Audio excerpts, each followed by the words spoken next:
आज की कथा धनतेरस की है। कैसे माँ लक्ष्मी गरीब किसान के घर ठहर गई। कार्तिक माह कृष्ण पक्ष की त्रयोदशी तिथि के दिन धनतेरस का पर्व पूरी श्रद्धा और विश्वास के साथ मनाया जाता है। धनवंतरी के अलावा इस दिन देवी लक्ष्मी और धन के देवता कुबेर की भी पूजा किया जाता है। इस दिन को मनाने के पीछे धनवंतरी के जन्म लेने की कथा के अलावा इसके बारे में एक दूसरी कहानी भी प्रचलित है। कथा शुरू करने से पहले आप लोगों से हाथ जोड़कर निवेदन है कि चैनल को सब्सक्राइब ना किए हो तो चैनल को सब्सक्राइब जरूर कीजिए। कहा जाता है कि एक समय भगवान विष्णु मृत्यु लोक में विचरण करने के लिए आ रहे थे। तब लक्ष्मी जी ने भी उनके साथ चलने को आग्रह किया।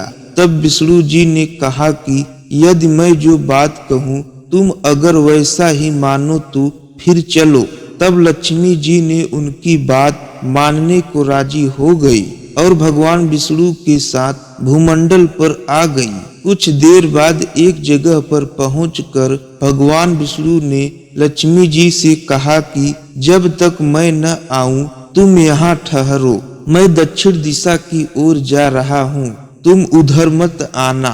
विष्णु जी के जाने पर लक्ष्मी के मन में कौतूहल जगा कि आखिर दक्षिण दिशा में ऐसा क्या रहस्य है जो मुझे मना किया गया है, और भगवान स्वयं चले गए। लक्ष्मी जी से रहा न गया और जैसे ही भगवान आगे बढ़े लक्ष्मी भी पीछे पीछे चल पड़ी।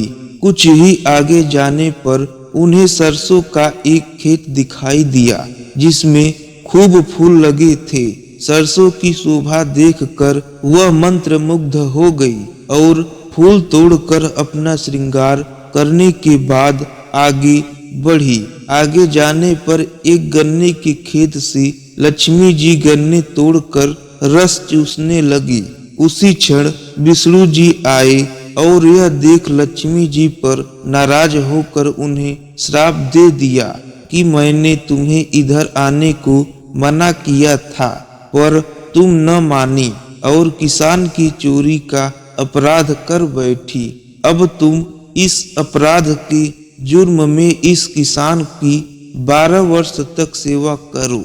ऐसा कहकर भगवान उन्हें छोड़कर क्षीर सागर चले गए। तब लक्ष्मी जी उस गरीब किसान के घर रहने लगी। एक दिन लक्ष्मी जी ने उस किसान की पत्नी से कहा कि तुम स्नान कर पहले मेरी बनाई गई इस देवी लक्ष्मी का पूजन करो, फिर रसोई बनाना, तब तुम जो मांगोगे मिलेगा। किसान की पत्नी ने ऐसा ही किया। पूजा के प्रभाव और लक्ष्मी कृपा से किसान का घर दूसरे ही दिन से अन्न धन रत्न स्वर्ण आदि से भर गया। लक्ष्मी ने किसान को धन धान्य से पूर्ण कर दिया। किसान के 12 वर्ष बड़े आनंद से कट गए। फिर 12 वर्ष के बाद लक्ष्मी जी जाने के लिए तैयार हुई। विष्णु जी लक्ष्मी जी को लेने आए तो किसान ने उन्हें भेजने से इनकार कर दिया। तब भगवान ने किसान से कहा कि इन्हें कौन जाने देता है, यह तो बहुत चंचला हैं, कहीं नहीं ठहरती, इनको बड़े बड़े नहीं रोक सके। इनको मेरा श्राप था, इसीलिए 12 वर्ष से तुम्हारी सेवा कर रही थी। तुम्हारी 12 वर्ष सेवा का समय पूरा हो चुका है। किसान हठ पूर्वक बोला कि नहीं, अब मैं लक्ष्मी जी को नहीं जाने दूंगा। तब लक्ष्मी जी ने कहा कि हे किसान, तुम मुझे रोकना चाहते हो तो जो मैं कहूँ वैसा करो।